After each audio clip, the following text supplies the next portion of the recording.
dari musibah dan dari nikmat. Nah, berantakan jadinya. Yang kita minta selamatkan kami umat Muhammad dari musibah dan bala bencana. Makanya nikmah bukan nikmah. Oke ya. Nah, terkait dengan nikmat ini ada kaul yang sangat indah dari Hikam Athaillah seingat saya. Athaillah As-Sakandari. Saya sangat suka dengan kitab itu, Ustaz Holis gitu ya.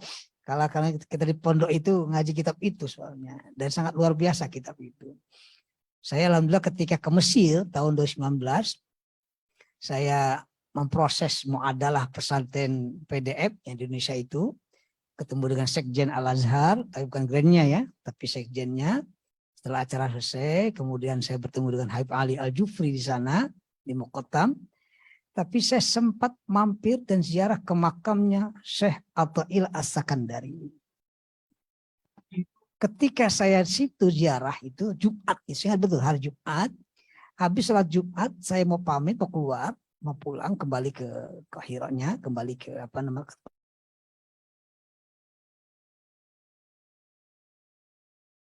pas saya penginapan. Ada teman-teman mahasiswa mengatakan kajian Hikam Athaillah As-Sakandari.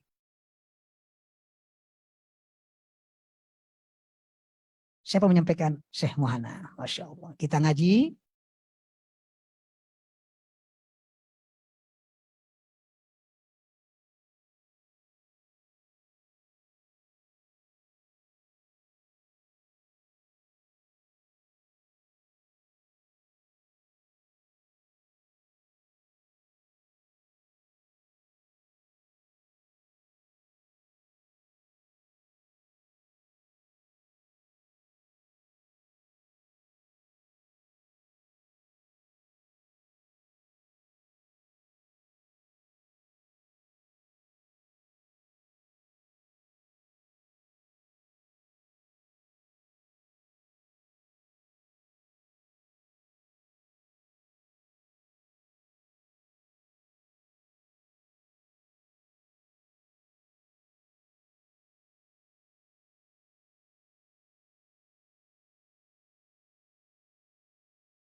nikmat ini? Apakah nikmat iman tadi? Ataukah nikmat-nikmat yang Allah berikan sehingga kita merasa cukup atas anugerah, rezeki yang Allah berikan. Ketika itu merasa cukup, kita harus pandai bersyukur. Nah, terkait dengan syukur, ini sampai jam berapa Ustaz? Kalau kita ngajinya? Kan nggak lama-lama tuh di sini tuh ngajinya tuh. Karena sama-sama kita kerja kan. Kalau yang ngaji terus berarti nggak punya kerjaan dia. Diam di musola sini ada kerjaan dia. Kita sama kerja jam 1 masih kerja. Hadirin. Yang nama syukur itu dikatakan laikam ata ilas bukan laikam. Dalam kitab Arisal Al-Qushairiyah. Nanti Anda baca lagi kitab ya. Ada kitab namanya Arisalah Al-Qushairiyah. Itu kitab yang ajib, kitab yang luar biasa, ya. Itu biasa juga kita baca itu, ya. Kata Arisal Al-Qushairiyah, hakikat syukri. Hakikat syukur itu ialah inda ahli tahqiq, sehingga bisa tahqiqnya ya, ahli tahqiqnya. Pokoknya buat kita aja lah ya. Hakikat syukur itu ialah apa dikatakan? Al-i'tirafu bini'matil mun'im ala wajhil khudu'i. Ya. Hakikat syukur ialah ada yang namanya al-i'tiraf. Al-i'tirafu bini'matil mun'im. Ada pengakuan kita terhadap nikmat yang diberikan oleh al-mun'im. Siapa al-mun'im? Zat pemberi nikmat. Kita akui itu. Dalam proses pengakuan ini, itu paling tidak ada yang namanya bilisan. Nah, itu penting. Jadi syukur itu, i'tiraf itu bilisan. Kata Ibnu Qayyim Al-Jauzi, ada 3 unsur. Ada yang namanya al-lisan, ada yang namanya al-qalbu, ada yang namanya al-jawari. Sebagai ungkapan rasa syukur kita kepada Allah Subhanahu wa taala. Ya. Kata-kata al-i'tiraf terkait dengan lisan ialah kita senantiasa mengucapkan minimal kalimat alhamdulillah. Hadirin. Ya Allah. Kalimat alhamdulillah itu bukan sembarangan kalimat. Kalau antum baca tafsirnya, Masya Allah. Tadi saya pas masuk ke ruangan, Ustadz Al-Qas lagi baca kitab tafsir Ibnu Katsir. Kalau antum baca kajian tafsir Al-Fatihah, alhamdulillah, Masya Allah. Alhamdulillah ayat-sana. Kita memuji Allah Subhanahu wa ta'ala. Kenapa Allah kita puji? Karena Allah Subhanahu wa ta'ala alladzi ahsana kulla syai'in khalaq. Dia yang menciptakan semua makhluk ini dengan sebaik-baik, sesuai dengan fungsinya. Alladzi ahsana kulla syai'in khalaq. Jadi alhamdulillah kita ucapkan, ya Allah, terima kasih rasa syukurmu padamu. Gitu ya. Lillah. Kalimat lillah. Ini kalau kita kaji panjang lagi Ustaz Nurkholis. Ya. Lillah itu. Pernah nggak dikaji ulang di sini? Pernah nggak? Belum. Oh, kasihan juga ya. Ya. Lillah itu maknanya gini, nggak apa, mumpung saya ingat aja. Ketika kita mengatakan lillah, itu ada pengakuan pada diri kita, inna lillah. Sesungguhnya kami ini lillah, milik Allah. Ya. Jadi lillah itu yang pertama kita ada pengakuan bahwasannya kita milik Allah. Kalau terkait dengan kalimat kalimat tarji atau istirja, innalillahi wa inna ilaihi rajiun. Jadi lillah itu bermakna milik Allah. Karena kita sadar, kita paham bahwasannya yang kita miliki adalah milik Allah. Hatta nyawa ini milik Allah, maka kita gunakan lillah. Gitu ya. Kita gunakan lillah. Apa lillah? Untuk Allah. Jadi lillah yang pertama milik Allah. Lillah yang kedua untuk Allah. Kata-kata untuk Allah nanti terkait dengan hakikat syukur, yaitu biljawarih. Ketika kita mengucapkan alhamdulillah, kita implementasikan ungkapan syukur itu dengan apa? Al-jawarih beribadah. Kita ibadah kepada Allah Subhanahu wa taala. Nah, kata-kata lillah yang untuk tadi, ketika Allah memberikan kepada kita apapun anugerahnya, apapun fadilah yang Allah berikan kepada kita, hatta nyawa ini, diri ini, lillah kita gunakan untuk beribadah kepada Allah. Itu lillah kedua. Ya.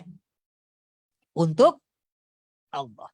Cuman ingat, ketika beribadah kepada Allah, enggak berhenti situ makna lillah. Lakukanlah ibadah kepada Allah lillah. Apa? Karena Allah. Paling enggak itu makna lillah. Itu ya. Saya ulangi. Lillah yang pertama apa tadi? Milik Allah. Yang kedua? Untuk Allah. Dalam makna ibadah. Ibadah kita supaya enggak sia-sia, kita gunakan lillah.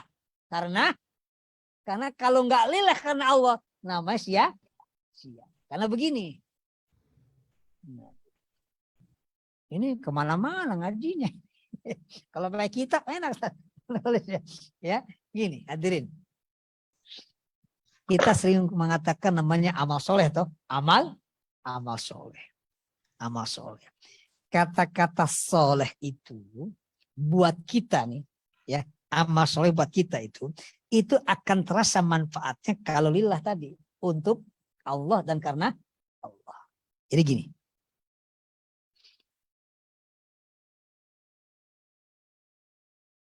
Syekh Sya'rawi, kalau saya nggak salah, nggak khilaf ya. Syekh Sya'rawi kalau nggak salah. Dan tafsirnya Sya'rawi, tafsir Sya'rawi. Beliau mengatakan bahwasanya yang namanya amal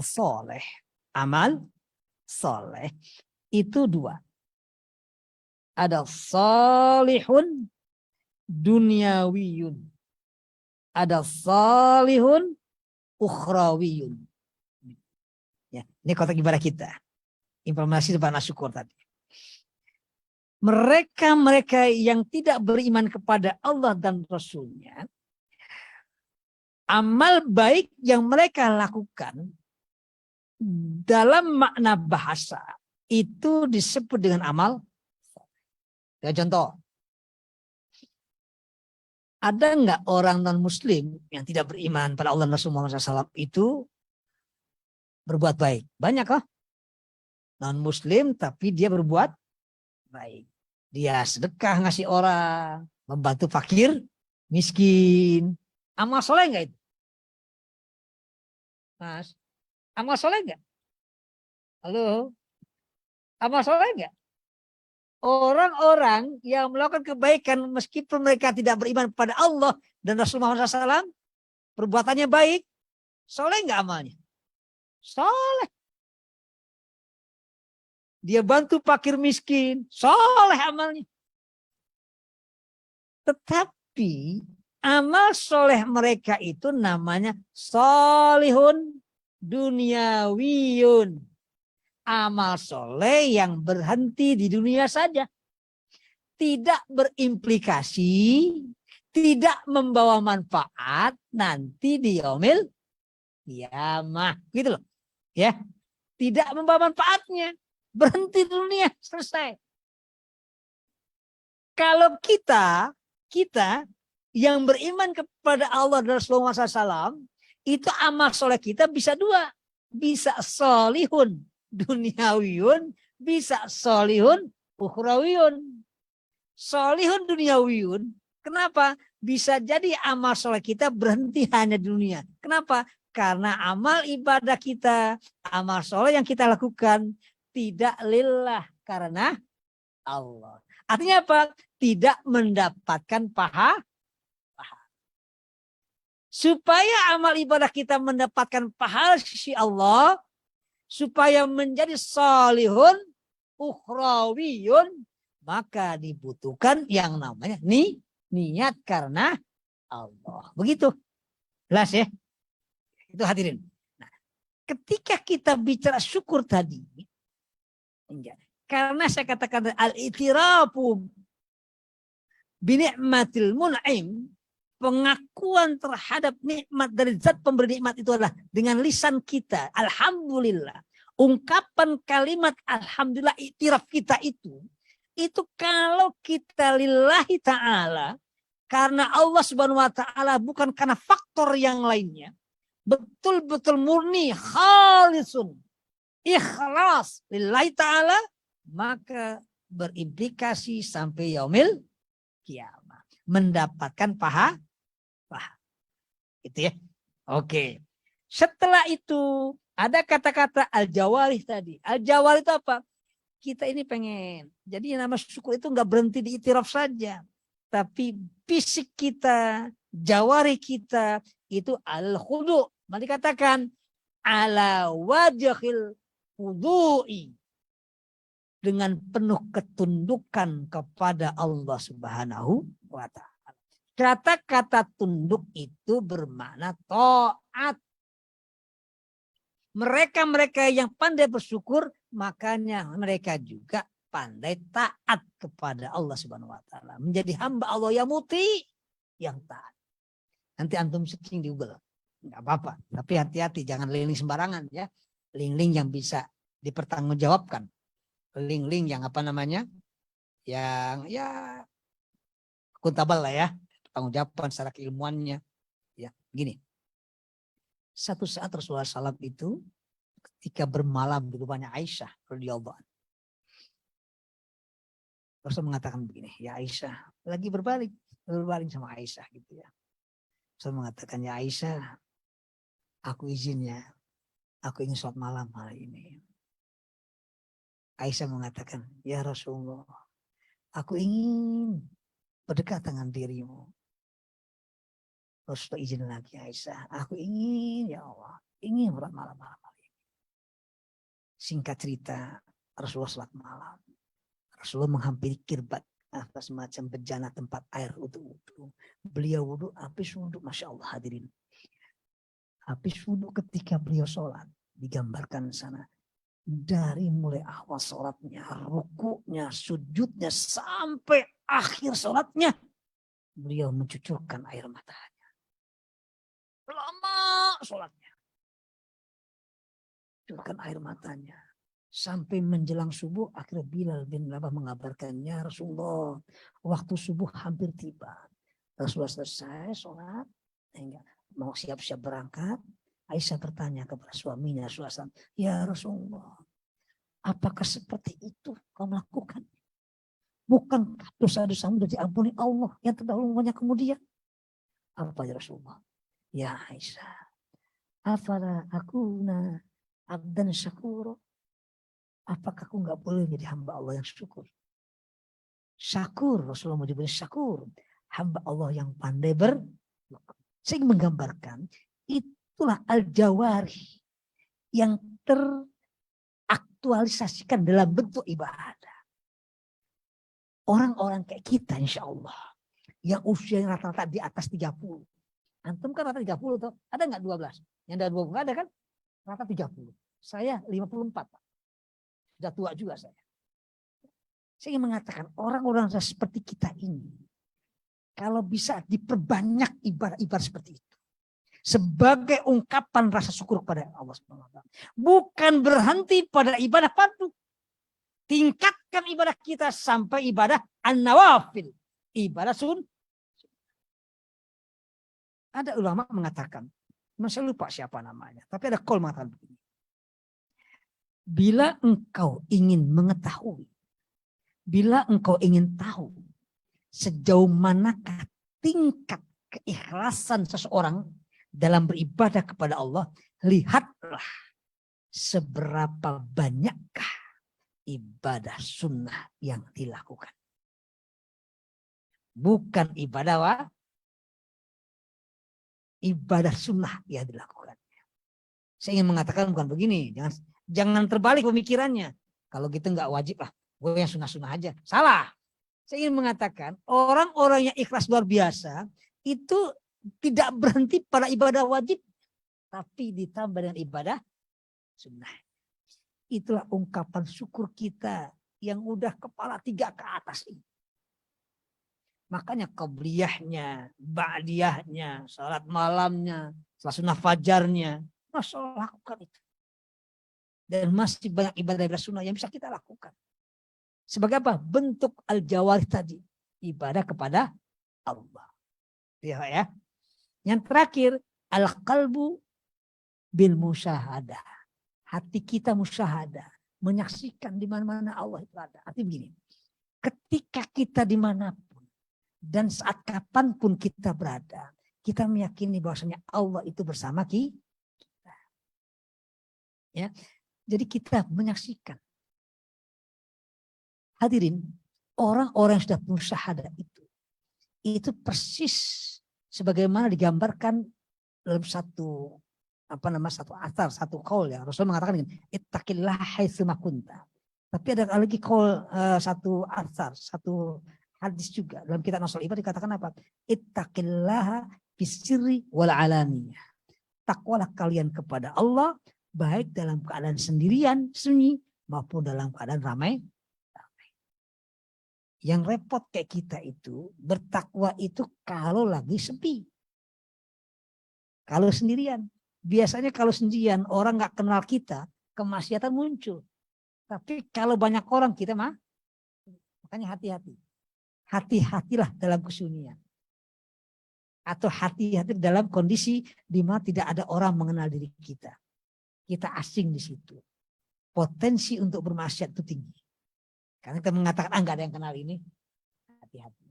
Jadi ittaqillaha bisirri wal alaniyah. Jadi teman-teman sekalian bahagia. Kalau ini kita paham, itulah wujud hak syukur kita kepada Allah. Ya, jadi hak syukur al-i'tiraf bi ni'matil mun'im ala wajhil khudu'. Tunduk pada Allah Subhanahu wa taala. Kata-kata tunduk itu kajian juga nanti macam-macam. Tunduk kepada Allah itu maknanya ya kita mentaati perintah Allah segala hal. Dalam segala hal dalam makna Allah merintahkan kita berhubungan baik pada manusia, ya kita berhubungan baik dengan manusia. Begitu kurang lebih. Nanti kajian macam-macam bagaimana muamalah kita, bagaimana ibadah kita kepada Allah dan sebagainya. Itu dalam rangka, dalam makna al-khudu' atau at-ta'ah. Tunduk kepada Allah. Mudah-mudahan ada manfaatnya. Usah lama-lama ngajinya Ustaz Maholis ya. Kelihatannya udah gelisah semuanya. Ini kajian-kajian perdana semuanya. Gitu ya. Ya. Saya nggak tahu kajian-kajian sebelumnya apa. Saya kalau pakai kitab juga, tapi saya nggak tahu. Tapi kan ada Al-Syafiq ya. Ada Al-Syafiq kalau nggak salah pernah ngisi sini. Kita kedatangan tamu teman-teman kemarin. Alhamdulillah kita kedatangan tamu kemarin Habib Ali Al-Jufri. Ya. Kita kemarin seminar dengan beliau di Istiqlal. Kalau lebih 150 orang aja. Emang sangat terbatas tamunya yang diundang. Ya, Masya Allah. Bicara tentang at-tawassut al-wasatiyah. Wah luar biasa. Antum buka linknya dalam cari aja Habib Ali di Istiqlal. Subhanallah kajiannya luar biasa, sangat luar biasa. Ya, semuanya mengarah kepada kalau kita apa namanya? Tarkiyah. Tahu nggak arti tarkiyah? Apa arti tarkiyah? Halo, tahu nggak arti tarkiyah? Yang tahu boleh pulang duluan. Apa arti tarkiyah? Hah? Naik ya saja. Naik. Menaikkan takwa. Tarqi itu. Gitu ya. Jadi kemarin Habib Ali juga menyampaikan bagaimana kita halatun al-insaniyah kita itu tarqi, naik kita. Kolbu kita naik. Nanti antum baca dalam kitab. Ini masih implementasi rasa syukur sebetulnya. Dalam kitab Imam Al-Ghazali. Minhajul Arifin. Ada dua. Ada Minhajul Arifin sama Arifin. Ada kata begini. I'rabul qulub ala arba'ati aqsam. Perubahan hati manusia ada 4. raf'in wa fathin khabdin wa waqfin. Oh, gitu. Nah kita pengen hati kita tarqi itu apa? Takwa itu kita pada posisi yang raf'in. Hati kita terangkat. Hati yang terangkatlah hati di mana orang itu senantiasa ingat kepada Allah Subhanahu wa taala, menjadi hamba Allah yang muti, yang taat, tunduk kepadanya. Mudah-mudahan kita termasuk ini. Amin ya rabbal. Itu namanya rafin. Bagaimana yang khoftin? Ya kapan-kapan lah kita lanjutkan. Enggak semuanya pada siang hari ini. Gitu ya. Yang penting sudah mulai pengajiannya, coba kita lanjutkan. Saya demikian. Mudah-mudahan manfaatnya. Teman-teman juga mau kerja. Saya juga harus balik kantor lagi. Ya, karena saya juga habis menerima tamu tadi, anggota DPRD Banjarmasin. Rombongan DPRD datang ke kantor konsultasi terkait tentang pesantren, undang-undang pesantren. Ya, belum menjelaskan saya tadi yang mereka. Alhamdulillah, karena sekarang rata-rata di daerah-daerah lagi bikin peraturan daerah tentang pesantren. Bagaimana pesantren dibuat lebih makmur, maju. Bagaimana fasilitas yang bisa diberikan oleh masing-masing pemerintah daerah. Mereka butuh perda. Nah, perda tadi kita kupas dengan teman-teman dari Kota Banjar, masih anggota DPRD tadi. Alhamdulillah, berapa orang? Ada mungkin sekitar 15 mungkin. Oke teman-teman ya. Insya Allah mudah-mudahan manfaatnya. Kapan-kapan ketemu lagi bersama-sama kita baca Al-Fatihah. Mudah-mudahan kita menjadi orang-orang yang saleh, orang yang syakuro. Bukan syakirin saja, tapi orang yang pandai bersyukur. Jadi orang istiqomah. Keluarga kita menjadi keluarga yang soleh dan soleha. Pandemi juga cepat berlalu. Bitilkan ya. Al-Fatihah.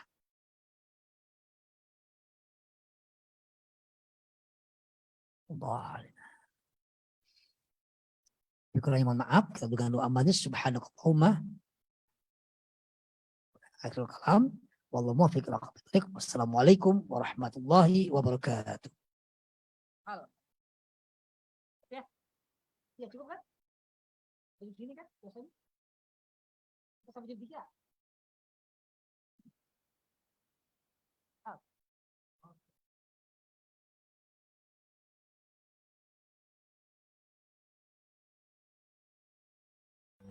Oh.